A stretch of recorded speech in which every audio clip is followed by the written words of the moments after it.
Hello बच्चों, so let's understand the question first. Gravitational mass is proportional to gravitational and options are field, force, intensity and all of these.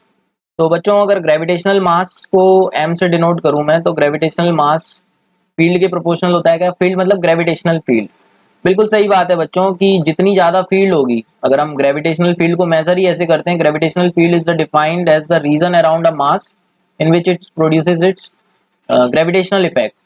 तो जितना ज़्यादा मास होगा उतनी ज़्यादा field होगी, या जितनी ज़्यादा फील्ड है हम उतनी ज़्यादा मास बोल सकते हैं. तो field is directly proportional to M. बिल्कुल सही बात है, फील्ड वाला सही है.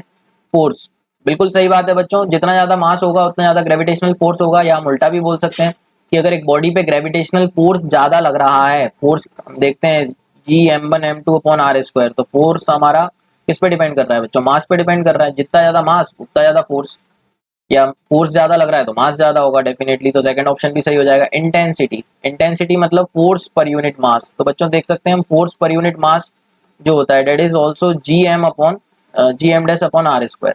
तो ग्रेविटेशनल फील्ड स्ट्रेंथ या इंटेंसिटी की अगर हम बात करें, तो intensity is also depending on the mass. अगर एक मास है तो अपने आर डिस्टेंस पे ग्रेविटेशनल फील्ड स्ट्रेंथ कितनी प्रोड्यूस करेगा? Intensity Gm/r². तो ये ऑप्शन भी सही हो जाएगा हमारा.